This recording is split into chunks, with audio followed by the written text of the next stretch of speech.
Hey everyone, welcome to another tutorial on ChatGPT, and in this video we are going to discuss how you are going to create stunning images in ChatGPT. Now, have you ever imagined that the AI models will be able to understand your description in plain English that you describe and convert it to stunning images? And there are many use cases and scenarios wherein this capability within the AI models is really helpful and is going to change the way we work in future in terms of whether we are content creator or whether you are into academics or you are into any industry or any field. You can just describe the image in plain words and the image will be created. So today I'll show you how to create stunning images using the imagination that you have. Whatever imagination you have, you just craft it well in the prompt and you will start getting the images, whether it's photorealistic, whether it's cartoon or it's product mock-up or cinematic landscape, etc. So how usually the generation of the image work in the ChatGPT? So ChatGPT 5, the latest model that we have now, uses the model GPT-4o, and for image generation it uses DALL-E 3. So ChatGPT 4 or GPT-4 engine is 4o is the major brain and DALL-E 3 is kind of the paintbrush.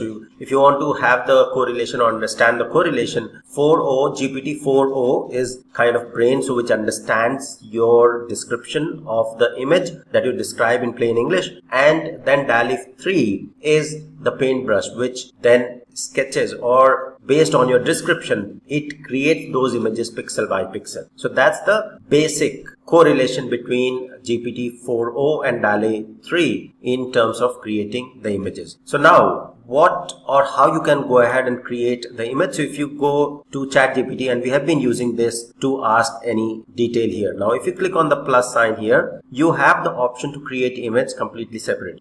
So if I click on create image, you will see that image has been selected, and then I'll get another option for the styles. So here you have different kind of styles, whether you want dramatic headshot, coloring book, photo shoot, whatever style you are looking for, you can choose from the style.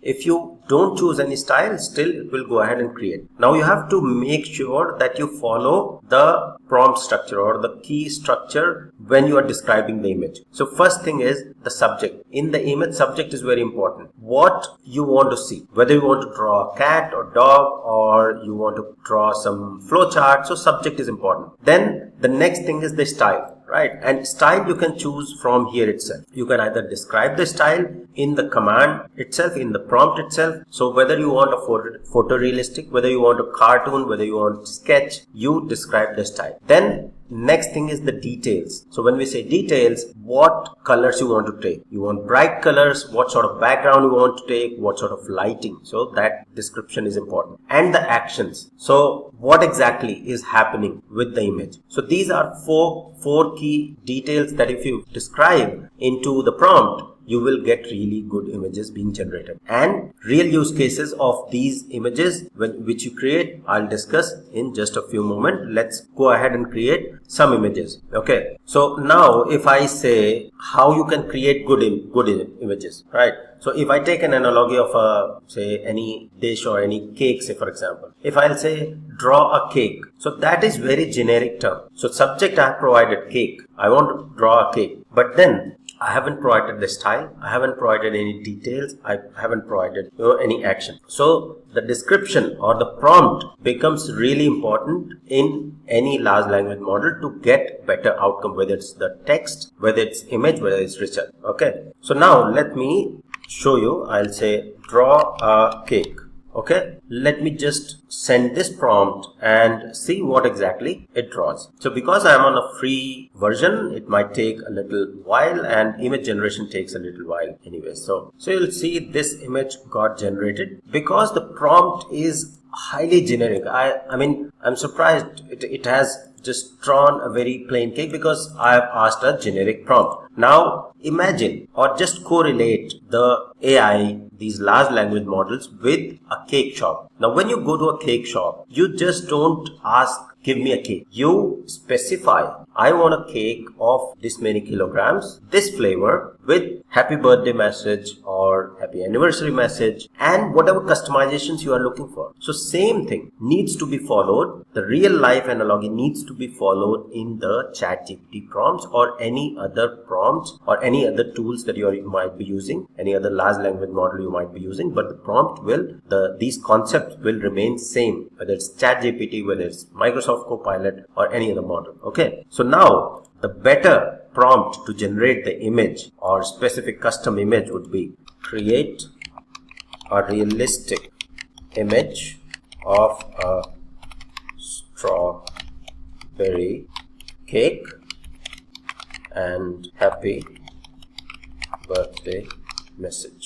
This cake is for 10-year-old girl, so put some sprinkles. Okay, so now you'll see that I'm looking for a realistic image of a strawberry cake and a happy birthday message. This cake is for a 10-year-old girl, so put some sprinkles as well. Okay, now let's see how the image gets generated. So now you can see that with this clear description or clear prompt of a strawberry cake and happy birthday message, this cake is for 10-year-old girl, so put some sprinkles as well. So you'll see the sprinkles are there, strawberry cake with strawberries and happy birthday, and the message and the number 10 is there, right? So now you get the proper image. Now with this image, what else can we do? We can edit this image and iterate over the same image. So I can also, in the prompt, I can say make the background of different color or change the color of the cake. Alright, or I can say add few more, or I'll say add strawberry toy on top of this cake. So I can iterate over on the same image. So I'm saying add strawberry toy on top of this cake. So let's see, it will update the same image with something or a strawberry toy, something like whatever strawberry toy it understands and generate will be there on top of this cake. So you'll see that it has added a big strawberry on top of the same cake. So I asked for a toy, but then yes, I mean, it's not a very clear prompt I specified in the iteration. So that's what it has changed. So it has just added a big sort of strawberry, which could be a toy, on top of this cake. So that's how you can go ahead and iterate the images that are generated, and you can also provide the feedback by the like or dislike that you have, and you can share these images. So if I click on the share, you can share by copying the link or download the images that are being generated here.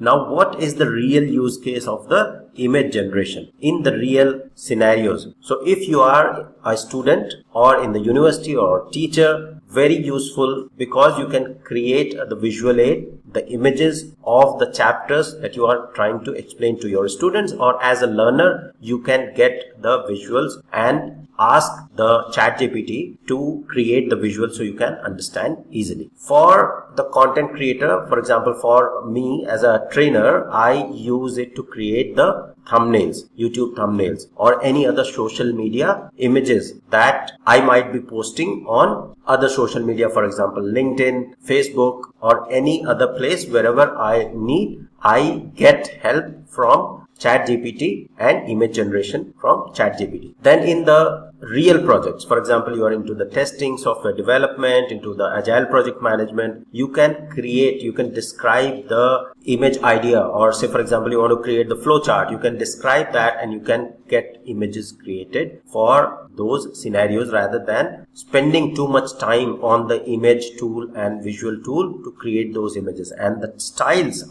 there are so many styles that you can describe to ensure that you are getting the images the way you want it, right? So whatever styles are here, these are the preset styles, but then apart from these, you can also describe what specific style you are looking for. So these are some of the real use cases. Now, when working with the image generation, make sure that you do not provide very generic prompt like I did, create or draw cake, right? Draw cake. That's very generic. You will get really generic image, and it won't be at all specific and aligned to what you might be needing. Then make sure you specify the style and the mood as well. So if if you want an image of a person in the office, specify the mood, happy, sad, exactly, right? And then make sure if the image is not as per what you expected, you have the reiteration or iteration available in the image, so you can iterate over and improve the images. All right, so that's basically how you can use any large language model, and especially in this video we have seen about the ChatGPT to create images,